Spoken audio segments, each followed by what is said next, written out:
You're watching News 3 Now, live at 4, moving forward. Good afternoon, everyone, and welcome to Live at 4. Hope you had a nice weekend. Thanks for joining us on this Monday. President Trump is dismissing hopes of a pause in U.S. tariff policy, saying that he is, quote, not looking at delaying enforcement of tariffs, as he announced last week. He also threatened to crank tariffs even higher.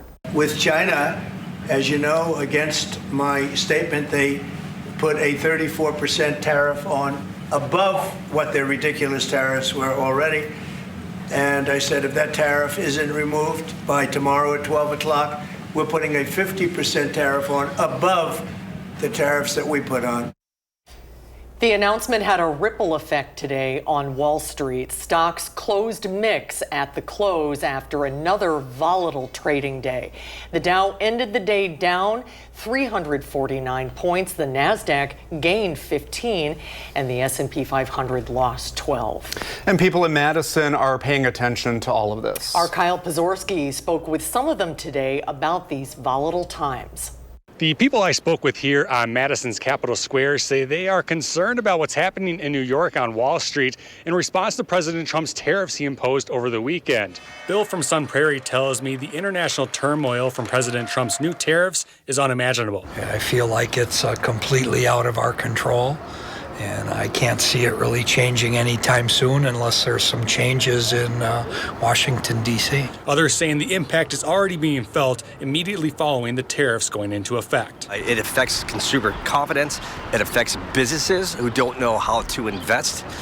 This is just a disaster. And the impact going well beyond just investors. People have 401ks. They have retirement plans that they can invest in. And for some people, particularly our retirees or those who are going to retire soon, that's a problem. The overwhelming sentiment being concern and frustrations, all as more people turn their attention to Wall Street in hopes of things turning around. Reporting in downtown Madison, Kyle Pozorski, News 3 Now. Thank you, Kyle. Let's get a look at our first warn forecast. Chief Meteorologist Alex Harrington is outside. I saw a few little snowflakes here and there earlier today, Alex. Yeah, some parts of southern Wisconsin saw some snowflakes and some areas did not. I mentioned last night they'd be few and far between, but if you did catch one of those snowflakes, there were some pretty big snowflakes. Nothing out here on the pattern right now. The sun's coming out right now, but let's take a look at radar 3000. Nothing in Dane County, although we had some snow showers just a couple hours ago. Got to go a little bit further to the east, over towards Lake Michigan. That's where the snow shower activity is most prevalent right now, and we can't rule out another isolated snow shower or two as we go into the evening. But temperatures, we can't escape that. They are chilly for this time of year. I got my winter jacket on. We got 39 in Madison, 37 in the Dells. You're lucky to get to 41 in Prairie du Chien. Here in Dane County, upper 30s, right around 40 degrees. It's about 13 degrees below normal for this time of year. And this evening, skies will be partly cloudy. At least we got some sun, like I said, right now. Don't rule out that chance of a few more snowflakes. But as we get into the overnight, we're going to clear out and the temperatures are going to bottom out to 20. And in Maine weather, I'm going to talk more about that wet weather system Wednesday going into Thursday and our chances for snow with that weather system.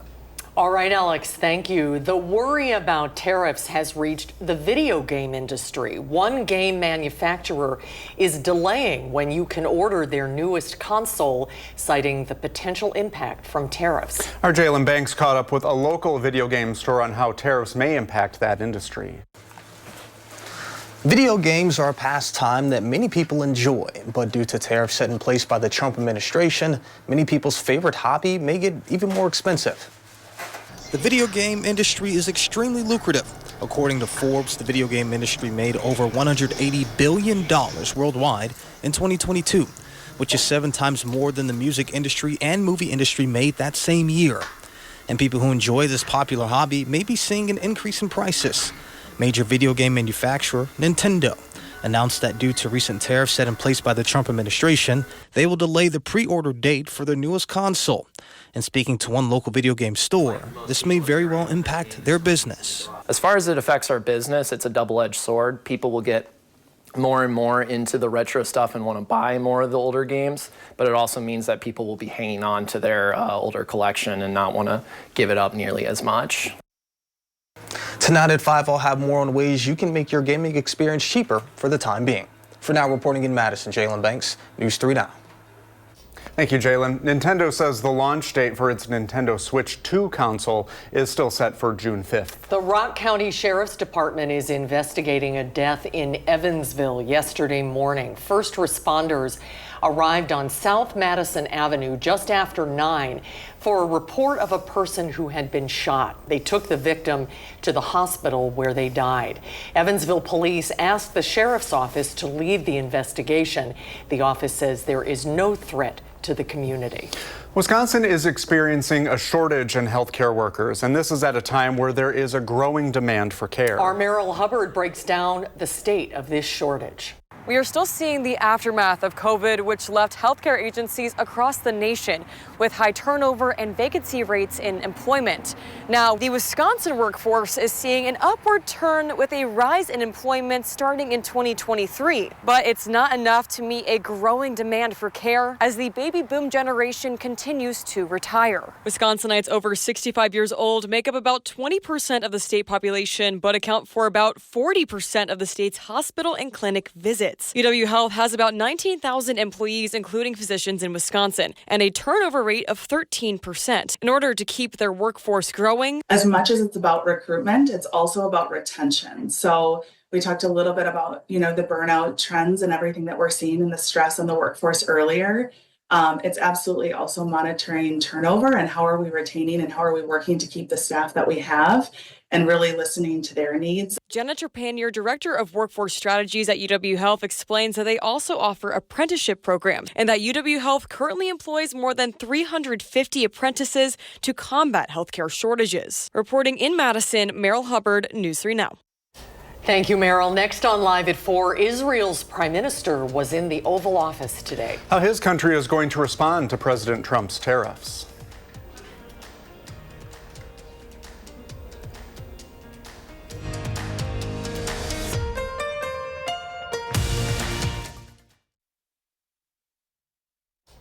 The U.S. Supreme Court is pausing a midnight deadline for the Trump administration to return a man mistakenly deported to El Salvador back to America. Chief Justice John Roberts granted the administrative stay on his own, a move that will extend the deadline until all of the justices weigh in on the matter in a few days. The decision to temporarily pause the case, which is relatively common when the court faces a quick deadline, means that Kilmar Abrego Garcia will remain in the notoriously abusive El Salvador prison for now.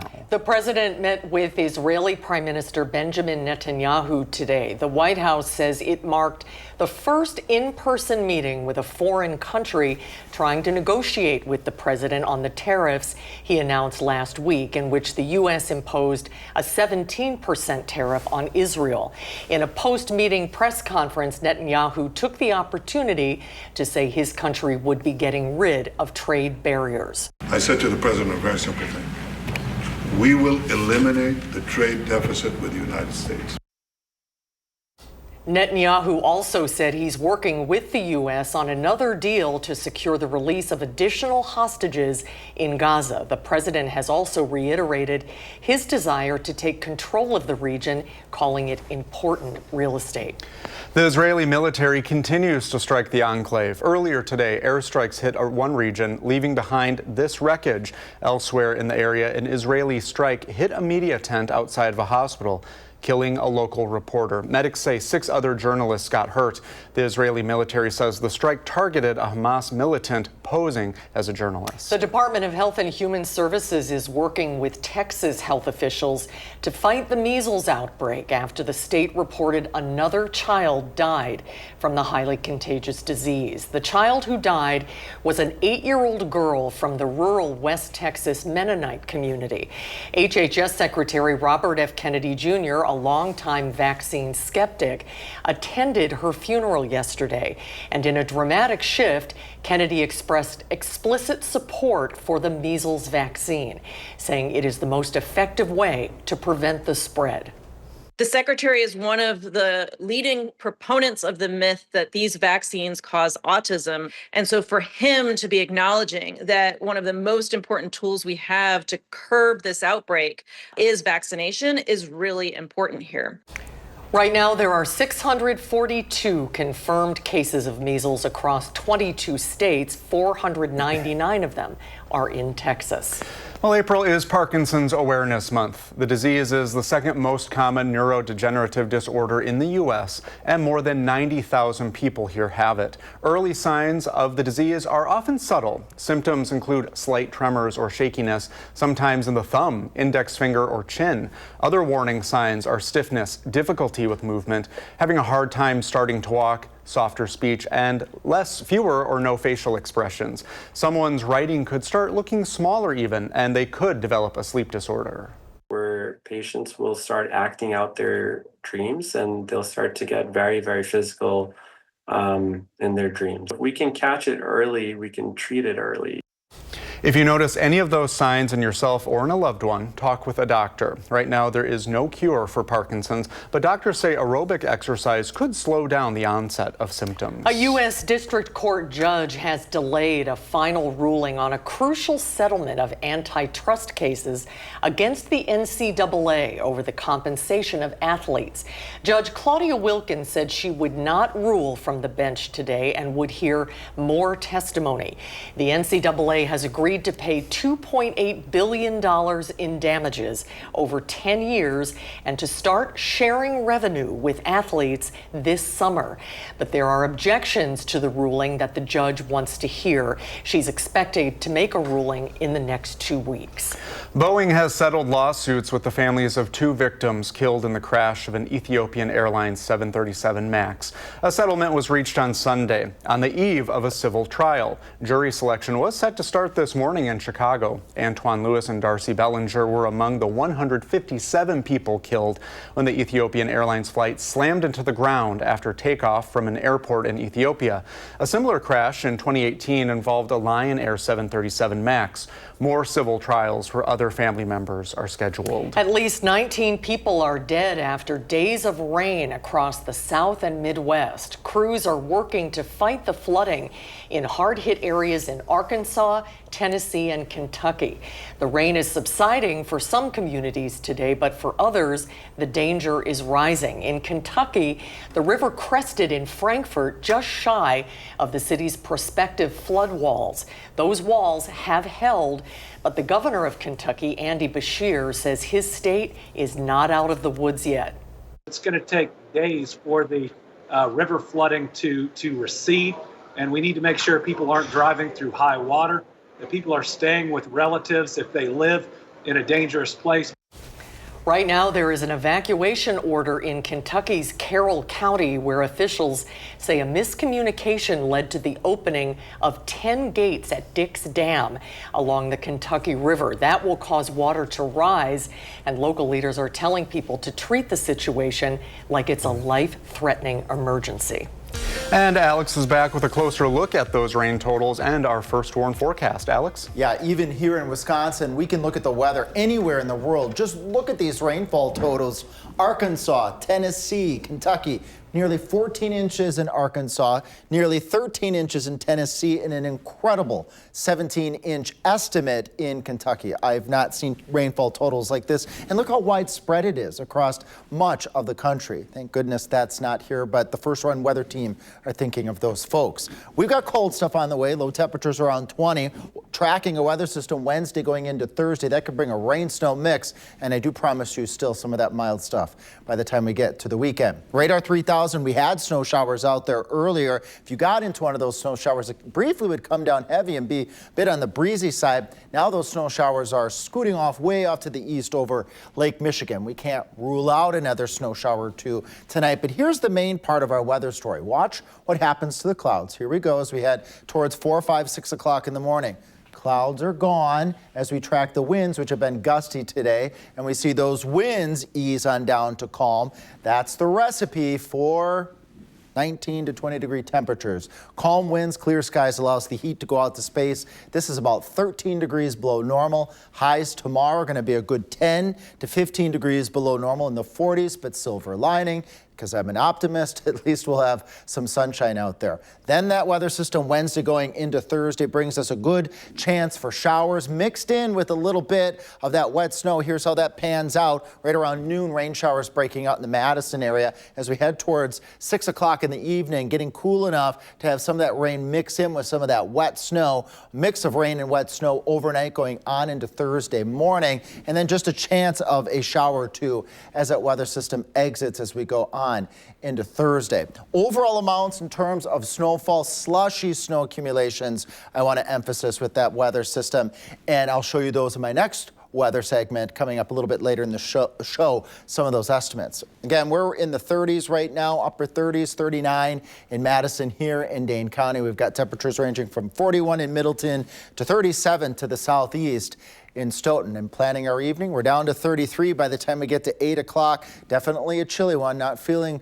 like April. But the good news is this is short-lived. We get that weather system Wednesday and Thursday. Still a bit on the chilly and raw side, but by the time we get to the weekend, I still promise you those temperatures climbing into the 60s to near 70 degrees. Could have an isolated shower or thunderstorm Sunday going on into Monday. And speaking of severe weather, well, this is Severe Weather Awareness Week. We have a great Beyond the Barometer out there that meteorologist Blaise Keller put out on channel3000.com. Check out the Storm Spotter training classes on channel3000.com. We've already had folks comment on our social media that they appreciate the schedule and that they have found these Storm Spotter training classes very informational as we continue to move into severe weather season. Brady, Susan? Sounds good. Thank you, Alex.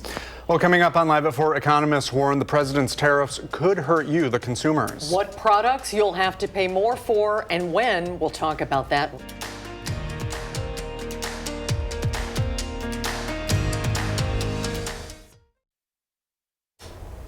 President Trump is doubling down on his tariff policy. He said on social media if China does not withdraw its 34% retaliatory tariffs by tomorrow, the U.S. will impose 50% additional tariffs on China.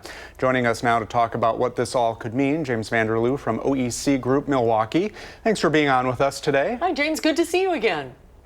Hey, good afternoon. It's great to be with you all again. Yeah, we have a lot to talk about. So compared to how China's already reacting, how would the 50% tariffs on China affect U.S. consumers?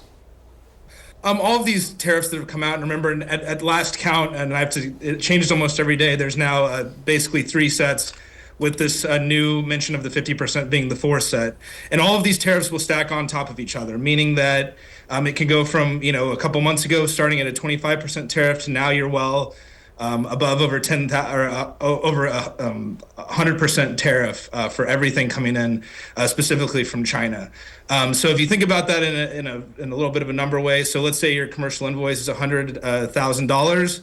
Now all of a sudden you're having to pay an additional $100,000 on top of all the additional fees and everything like that. So you can see that the costs add up very, very quickly over a long period of time. So that's causing some people and some companies to kind of hold off, wait for this, because a lot of people are seeing this as perhaps a negotiation tactic. For people who are supportive of the tariffs, they support the president's desire to impose tariffs, the same or similar tariffs on other countries that they impose on the United States. So why is that perceived as so unfair, and why is it causing so much havoc? So I think, for years you've heard, and if you look back, even Trump had mentioned this in previous interviews, that he felt that America was being taken advantage of, basically since World War II, when we kind of opened up our economy to the world and to places like China. So you're seeing a lot of resistance to that, especially how people have sent jobs overseas in terms of manufacturing and things like that. So they see this as sort of the in a way, the retaliation against that and trying to bring things back here. So a lot of other countries obviously impose, for a number of reasons, tariffs on the United States. And, we're seeing some reciprocal tariffs in like kind. I think it's important to note the reciprocal tariffs that you're seeing. It's not actually the duty rate that they're doing, that they have against us. It just simply means that we have a trade imbalance with that country. And basically what that number comes from is it's the trade imbalance divided by the number of metrics. And then it kind of it gets into a little bit of fuzzy math from that point. But that's where those reciprocal tariffs come from. A lot of households are already kind of facing some higher prices, produce, clothing, some tech stuff. What are some things that the average consumer can expect to cost more? So, it's the reason why we get to have blueberries in Wisconsin during the winter. There's lots of places around the world where we just don't have the ability to grow or the ability to import certain things. So, even coffee is another great example. Think about how many Americans drink coffee every day. We don't have the capacity really to produce it anywhere in the United States besides Hawaii. And so that will see increased costs. The fruit you're seeing that comes into the market increased costs. There are things that are exempt, but the problem is that we don't have all the information in front of us. So businesses are working really hard to scramble to identify whether their products that are coming in or the components of the parts that they're bringing in are subject to these duties, where again they're paying a massive amount of tariff that they're going to have to pass on to the consumer, or whether they're able to kind of skirt the tariffs. Either way, that's going to cause a little bit of a lag in the market, and that could cause some stagnation as well. And we don't really know yet what the impact is going to be. Isn't that true? We have to sort of just wait and see what happens, and that is causing a lot of anxiety. Yeah, we have about 48 hours before they officially come into effect. And to your previous question, I think that some of the countries that have already stated that they're going to come back to the negotiating table, such as Vietnam, India, Israel, he's already seeing those results in terms of people wanting to reestablish these bilateral trade agreements and attempt to come up with a more, in their terms, probably a more fair way to meaning trade. So, we are seeing this movement right now. It's a lot of moving pieces. There's some people that are holding off, but there's some people that can't, and they need to bring product into the shelves. And then if it's not on the boat in the next couple of days, you have to pay the additional tariff, whatever that percentage may be. It's a fluid situation, so don't go far, James. We'll be talking with you again. We'll be talking with you again, and probably very soon. Thanks so much for your time. We appreciate it. I appreciate you guys. Have a great night. You too. Well, coming up on Live at 4, can artificial intelligence help fight the opioid epidemic? Arman Rahman shows us when Live at 4 returns.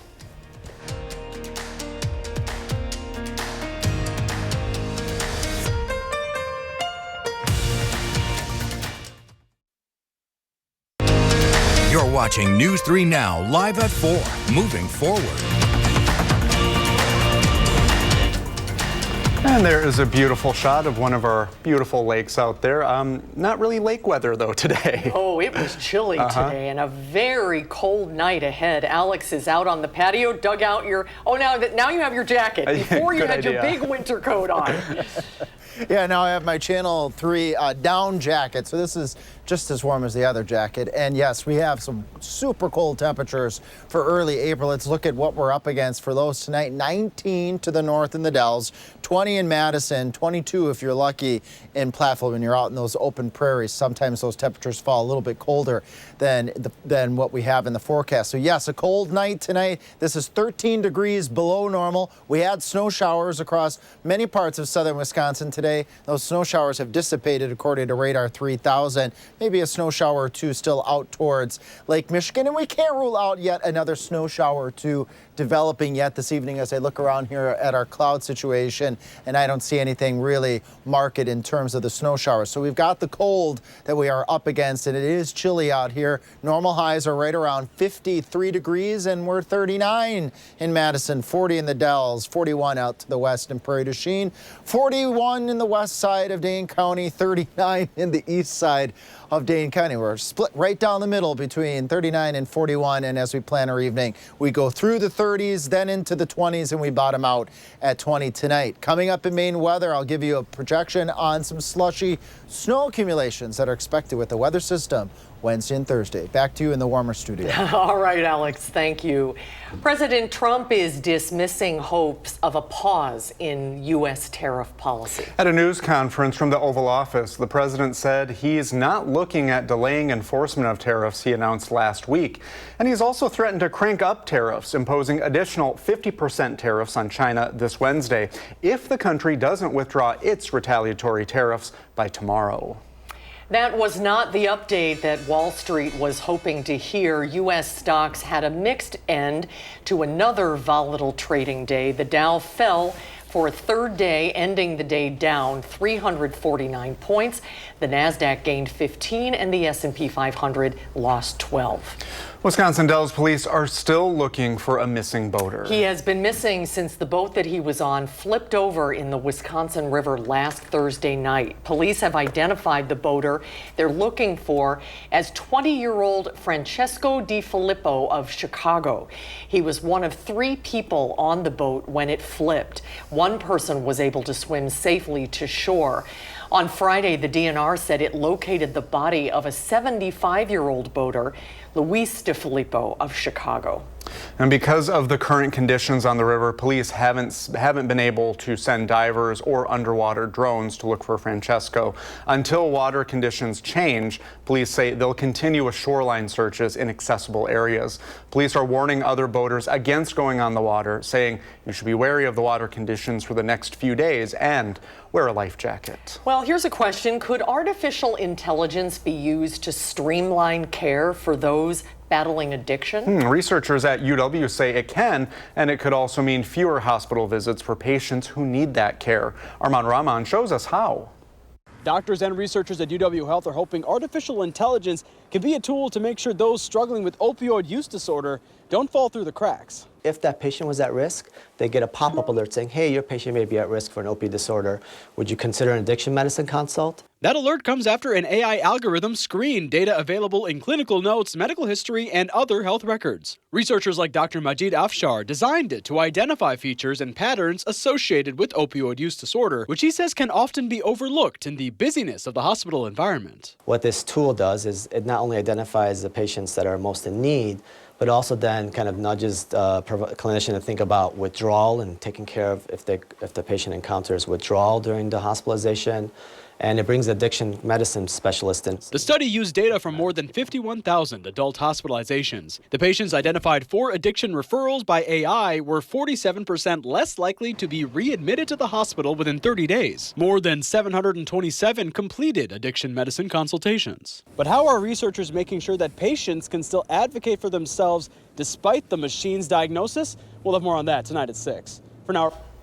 Arman, thank you. The study was funded by the National Institutes of Health and National Institute on Drug Abuse. Well, it's a tale nearly as old as the city itself. Housing and rental prices in Madison are high. Yeah, but some are working to keep those costs down, as political reporter Will Keneally explains. Down here at the old site of Ella's Deli on East Wash, community leaders say that some of the work going on here behind me could be part of the solution to Madison's housing crisis.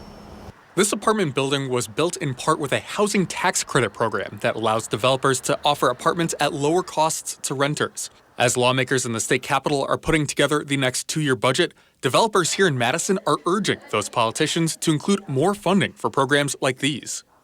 The housing crisis is going to continue, unfortunately, in this state, and it is especially important that we be increasing the state tax credit for housing through WIDA at a time when Trump and the Republicans in Washington are doing everything they can to increase costs for families. And especially when you think about these tariffs, the cost of building materials for construction, steel, lumber, the cost of transporting those goods.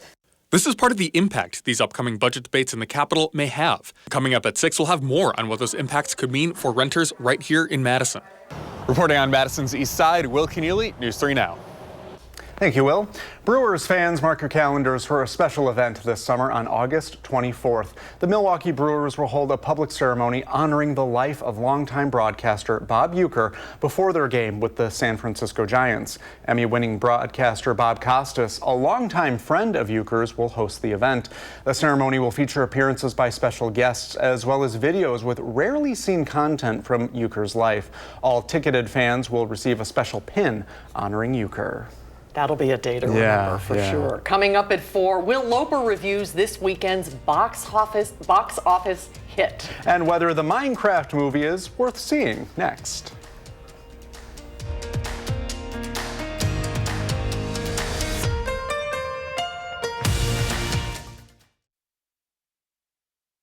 Well, if you have children, you're probably well aware of a little video game called Minecraft. It's gone from the keyboard to the big screen. A Minecraft movie had the biggest opening of any movie at the box office this year. Is it worth seeing? Here's film critic Will Loper's review.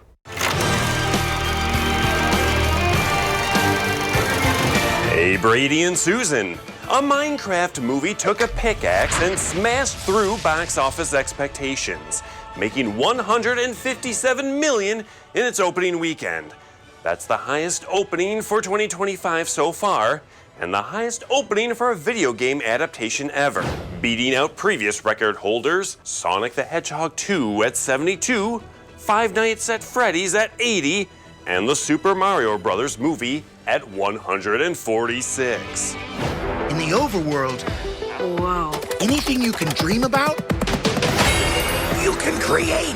The film follows four misfits, including Emma Myers and Jason Momoa, who travel through a portal to a world of blocks, where anything can be crafted and built. Flint and steel. Jack Black plays Steve, an expert crafter showing them the ropes. There are dark forces who want to destroy this world. If we want to stop them, we're going to need to create something amazing. The film comes from director Jared Hess, who previously brought us Nacho Libre and Napoleon Dynamite. What are you going to do today, Napoleon? Whatever I feel like I want to do. God! And he brings that same goofy, offbeat humor to this film. Those things work, right? Absolutely. A Minecraft movie has a fairly predictable plot, but it's a fun adventure nonetheless. And the energy in Jack Black and Jason Momoa's performances elevate the film and make it consistently enjoyable. Teleport you to wherever you throw it. Yeah, right. And that was the only one I had. No biggie. A Minecraft movie is worth seeing and is playing in theaters now.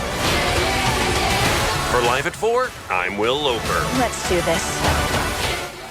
Oh, it looks fun. Like fun, and I know a lot of the kids are dressing up in costumes and really getting into it. Yeah, that was a big deal for my nephew. He was a Minecrafter, so maybe he'll go see it. Coming up on Live at 4, Alex will show you what's coming up this week in the First Warn forecast. Plus, March Madness ends tonight. When and where you can watch the game when we're back.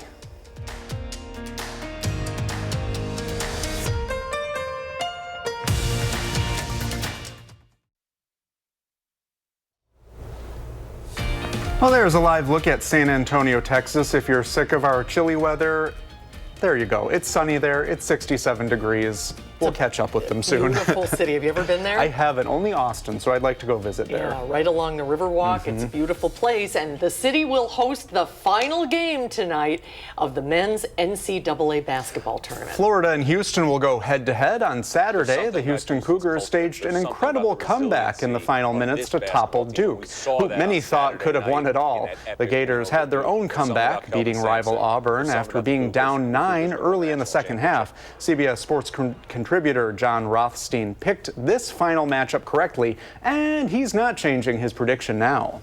There's something about Houston's culture. There's something about the resiliency of this basketball team, and we saw that on Saturday night in that epic win over Duke. There's something about Kelvin Sampson. There's something about the Cougars, and the Cougars are going to win the national championship. Well, it's a tournament characterized by chalk. A record 52 betting favorites have won games outright, and tonight Florida is 1.5 points the favorite over Houston. You can watch the game, by the way, right here on News 3. CBS coverage begins at 7 o'clock, and then the title game, the basketball title game, will start at 7:50 p.m. You can watch it here on CBS or stream it live on Paramount Plus. And Alex, I'd ask you about your bracket, but you're too busy with weather, right? I've been so busy with weather lately. At least we don't have any alert days in the forecast. That's certainly the good news. And it wouldn't matter what the weather's going to be. Folks are going to be tuning into that game. But what a night to stay inside. It's only going to be 20 degrees for a low temperature to wake up to as we go into Tuesday morning. I'm going to spend some time tracking this next weather system Wednesday going into Thursday. And we've been promising a warm up, and I'm still going to promise that warm up by the time we get to next week. Here comes that rain at late morning hours, right around the noon hour as we go into Wednesday, possibly mixing in with a little bit of snow. Watch this as we get a little bit later into the afternoon. That rain mixes in with that wet snow. We do have the benefit of having warm grounds out there right now, so anything that's slushy accumulation is very likely going to melt as it falls. We continue that mix of rain and snow, especially from Lone Rock, Mineral Point, areas off towards the east going into the early morning hours of Thursday. Then behind the weather system as we go into Thursday itself, can't rule out a couple more showers, maybe mixed in with a wet snowflake or two, and then that weather system will eventually work its way out of here later Thursday night, and by the time we get into Friday, we're going to break into some sunshine. Now, I'm standing in the way of where some of the latest weather projections are showing maybe a slushy inch or so of snow. Not expecting a major snowstorm or major travel condition issues with this weather event at this point in time. Again, a cold night tonight, temperatures upper teens, right around 20 degrees, average lows right around 33. High temperatures as we go into Tuesday, average is 53. We're nowhere near it. A cool day, but I'm always trying to be an optimist. We will have some sunshine as we go into Tuesday, so that's certainly a plus. We got temperatures in the upper 30s, right around 40 right now, so it is chilly out there for early April standards. And if we cut Dane County in half, 41 to the west, 39 to the east right now. Either way, it's a chilly one. This evening, again, nice night to stay inside, enjoy the game as temperatures cool on down into the 20s. After our weather system Wednesday and Thursday, here's my promise to you, 60, at least 60 by the time we get to the weekend, if not upper 60s by the time we get into Sunday with some breezy conditions. And after a weak weather system passes through, as we get into the middle part of next week, temperatures staying in the 50s with the next chance of rain way out Thursday in the following week. Live at 4 is not done. Stick with us. We'll be right back.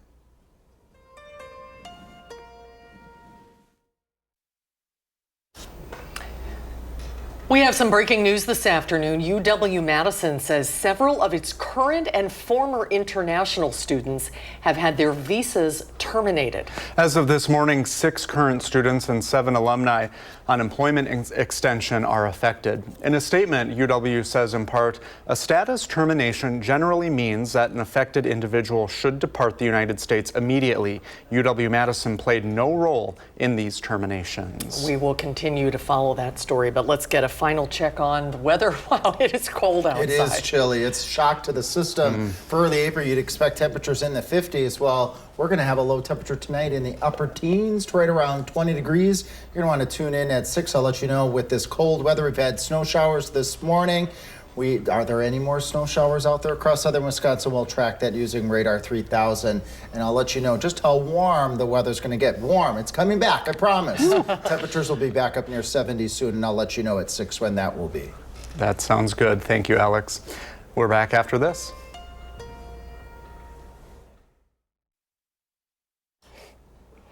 Tomorrow on Live at 4, Dr. Jeff Potoff will join us. We'll talk about the link between bad sleep and the risk of getting Alzheimer's disease. And coming up later tonight at 6, how tariffs could directly affect your wallet. Thanks for watching Live at 4 today. We hope to see you back here tomorrow. News 3 Now at 5 starts right now.